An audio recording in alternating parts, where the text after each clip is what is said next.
Március 21-e a Down-szindróma világnapja. Ezen a napon Jász-Szent Lászlón sem feledkeznek meg azokról a gyermekekről, akik bizonyos genetikai betegségben szenvednek. A Down-szindróma világnapját 2006 óta március 21-én tartják világszerte. Ezen a napon a Down-szindróma egyesületek az egész világon találkozókat és rendezvényeket tartanak, hogy felhívják a figyelmet erre a genetikai betegségre. Így történt ez idén Jász-Szent Lászlón is. A Down-szindróma International abból az elgondolásból választotta ezt a napot a Down-szindróma világnapjának, mert a 21. nap a 21. kromoszómát jelöli, az év harmadik hónapja pedig a 21-es kromoszóma megháromszorozódását jelenti. A Down-szindróma vagy Down-kór ugyanis egy vele született kromoszóma rendellenesség, ami a 21. kromoszóma pár hibás osztódásának következtében jön létre. Ennek következtében középsúlyos értelmi fogyatékossággal és testi rendellenességekkel társul. Ezen a jeles napon Jász-Szent Lászlón is rendezvényt tartottak a Szent László általános iskolában. A szervezők nem csak Down-szindrómás gyerekekkel és az őket nevelő családokkal kívántak ünnepelni, hanem mindazokkal, akik szívesen megismerkednének a sérült emberek világával. 3 megyéből, Csongrád, Bács-Kiskun és Békés megyéből jöttek, hát a többség azért Szegedről, az alapítvány szegedi, a Szegedi Szivárvány Szülő Alapítvány, és hát a körénk csatlakozott családok a régióból érkeztek. Mit érdemes tudni erről az alapítványról? Szülősegítő alapítvány, elsősorban a korai melléállásra szakosodtunk. Amikor születik egy Down-szindrómás kisbaba, akkor tudunk nekik segíteni, hogy azt az élethelyzetet, amiben belecsöppentek, egy kicsit könnyebben dolgozzák föl, tehát ne éljék meg akkora tragédiaként, hogy más gyermekük született, mint amire számítottak. De hát ezen felül is vannak természetesen más jellegű programjaink, segítségnyújtásaink, kezdve az egészségügyi ellátástól. Van egy Down ambulancia Szegeden, ami működik, vannak rendszeres szülőcsoportos foglalkozásaink, szabadidős rendezvényeket szervezünk, tehát elég sokrétű a tevékenységünk. A külső emberek mennyire tudják reálisan felmérni azt a szerepet, amit önöknek fel kell vállalni? Kétféle hozzáállás létezik, az egyik az, aki csodálattal tekint ránk, mert úristen, milyen csodát viszünk végbe, és hogy ők ezt nem bírnák fölkiáltásra, a másik pedig a sajnálkozás, hogy jaj, szerencsétlenek, Down gyerekük született, pedig hát se csodálatra méltóak, se sajnálatra méltóak nem vagyunk, én azt gondolom, hiszen ugyanúgy éljük a mindennapjainkat, mint bármely más család, csak a gyerekünknek egy kromoszómával több van. Na bum, másnak meg fekete a haja. Tehát ennyi a különbség, mi így gondoljuk. És miben tudnak segíteni a külső emberek az önök mindennapjain, úgymond? Talán annyi, hogy ne csodálkozzanak ránk. Tehát nem kell megbámulni, de azt gondolom, hogy ugyanígy vannak az úgynevezett többségi társadalom mindennemű fogyatékossága. Tehát azért még ma is megbámuljuk a kerekesszékben közlekedőt, ugyanúgy megbámuljuk a magatartászavaros gyereket. Tehát nem kell csodálkozni. Az emberek így jók, hogy ilyen színesek, sokfélék.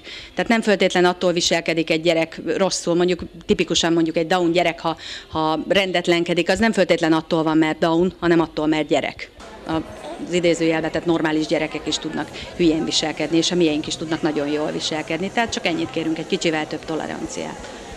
Látom, hogy nagyon vidám itt a hangulat, mindenki jól érzi magát. Ez általános gyakorlat, hogy ilyen jó kis programok alakulnak ki? Igen, ez általában így szokott lenni. Nemrégiben zajlott egy farsangi rendezvényünk, ott a Szegedi Rádiótól volt egy riporterhölgy, és mondta, hogy nagyon nagy bajba volt, amikor családot szeretett volna keresni, hogy riportot készítsen velük, mert nem tudta, hogy melyik gyerek hova tartozik, ki a szülő, mert hogy akkora a kavarodás, mindenkivel, mindenkinek jó kedve van, tehát általában azért igen, bulizós hangulatban. Ez mondjuk valószínű abból is ered, hogy a Down-szindrómás gyerekek általában jókedvűek, szeretik a zenét, szeretnek játszani, tehát egy egészen más lelkületű kisgyermekek, mint mondjuk az átlag. Nincs teljesítménykényszer, mint sajnos most a mostani gyerekekben, ugye meg kell felelni az iskolának, meg kell felelni a szülőnek, nekik meg nem. Élni kell, a család meg majd a hátteret biztosítja hozzá, tehát mindig nagyon jókedvűek a rendezvényeink. A szervezők egyben ezzel a programmal is felszerették volna hívni az emberek figyelmét az elfogadásra, hiszen ők is itt élnek közöttünk. Ez a világ velük együtt kerek és egész. Tánchazzal, kézműves foglalkozásokkal, műsorral és terüly-terüly asztalkámmal várták az érdeklődőket egész nap. Hát hála Bozóki Edit áldásos tevékenységének, aki a főszervezője, megálmodója, kitalálója és kivitelezője ennek az egész napnak.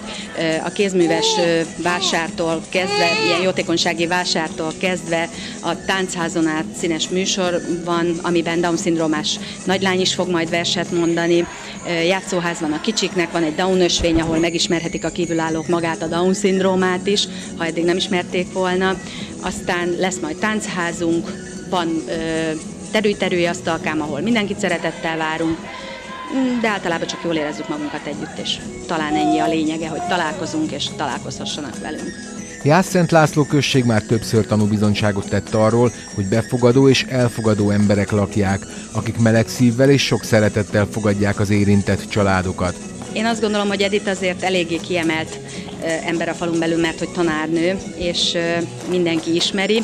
Aztán ő itt megmozgatta az egész falut már tavaly nyáron, amikor egy tábort szervezett ide az alapítványnak a családjainak, és ez egy nagyon-nagyon jó hangulatú, nagyon jól sikerült tábor volt. Ott is volt egy nyílt nap, ahova kijöhettek az érdeklődők megnézni bennünket, megnézni a gyerekeinket, és tényleg azt kell, hogy mondjam, hogy annyira látszott minden érdeklődőn, hogy szerettek bennünket, és szívüket, lelküket kitették. És aztán utána lett egy képárverés, lett rajzverseny, tehát Edith a motorja itt a faluban ennek az egésznek, de azt kell, hogy mondjam, hogy azért ez a régióban példanélkül álló ez a községnek a hozzáállása, meg egyáltalán az egész tervezés, szervezés, rendezés. A Szivárvány Szülő Alapítvány jóvoltából a Down-szindrómás gyermekeket nevelő szülők rendszeresen csoportfoglalkozásokon vehetnek részt. Ezeken a foglalkozásokon az együttgondolkodással, a felmerült nehézségek közös leküzdésével segítenek egymás problémáin. Önismereti tréning, konfliktuskezelés, készségfejlesztés, és még sorolhatnám, aktuálisak, tehát azt mondom, tehát amit éppen a csoport behoz magával, és rendelkezik azokkal a szükséges erőforrásokkal, hogy ezzel szembenézzen, akkor azokat megejtjük. Ezek a foglalkozások nagyon sokat tudnak segíteni a szülőknek a mindennapi életben, igaz? Ezek a foglalkozások is, de szerintem minden, ami jó szándékú. Csak abból indulunk ki, hogy egy ilyen különleges gyermeknek az érkezése egy családban lényegében váratlan. Tehát senki sem kíván egy Down-kóros gyereket, de hogyha megérkezik, akkor ez mindenképpen egy első fázisként, egy olyan traumaként, egy olyan teherként nehezedik a családra, amiben komoly sérülések keletkezhetnek. A magány, az önvád, az a kiszolgáltatottság, hogy az a tehetetlenség, hogy nem tudom megváltoztatni ezt a helyzetet. És ahogy én szoktam mondani, akkor érkezik Patyik Gabriella, megkeresi ezeket a családokat, és behívja egy már létező közösségbe. Ez a közösség ugye arra épül, hogy rajtuk sem segített senki annó, amikor ők ebben a helyzetben voltak, és felismerték, hogy a többségben az erő, tehát akkor miért ne is fognának össze, és támogassák egymást azokkal a közös tapasztalatokkal, élményekkel, amelyek segítették őket is, és egymást ezeken a nehézségeken átívelni. Ezekben a csoportfoglalkozásokban én, mint külön kívülálló, azt tapasztaltam, hogy semmi rossz itt nem történik. Tehát mindazok a félelmek, amelyekkel indultam, hogy úristen, meg nem tudom, mit fogunk tudni csinálni, azok egy pillanatra elszálltak. Azért is, mert elsősorban az élmény volt egy lehengerlő hatású, azt látva, hogy a szülő hittel szereti gyermekét. Most a hit alatt én azt értem, hogy feltétel nélkül fogadja el. Általában a szülők úgy néznek gyermekeikre, mint a jövő sztárjára, vagy egy olyan különleges teremtményre, aki majd, tudom is én, learatja a babérokat a család nevében. Itt hát ez a lehetőség már indulásból kizárt. És azt látni, hogy a szülő így, ilyen körülmények között, ilyen keretek között feltétel nélkül elfogadja a gyermekét, a családját, ez mindenképpen azon túl, hogy megható, lenyűgöző szülői teljesítmény, emberi teljesítmény. És én azt gondolom, hogy ezekben a csoportfoglalkozásokban pontosan ezeket a készségeket kell megerősíteni a szülőkben, hogy alkalmasak legyenek emberfeletti előre úgymond, hogy megfeleljenek annak a kihívásnak, ami a szülői identitásukat jelenti tulajdonképpen. Mert el akarunk érni odáig, hogy elég erős legyen maga az a családi bázis, az, hogy a gyermek megkapja azt a bizalmat, hogy neki létjogosultsága van. A Down-kór világnapján, ha van egyfajta, ha egy üzenetet kiemelhetek a sok közül, talán pontosan az a szélesebb társadalom felé, hogy ezt a munkát ismerje el, becsülje meg azáltal, hogy viselkedésével több toleranciát és elfogadást tulajdonít ezeknek a különleges gyermekeknek és az ő családjaiknak.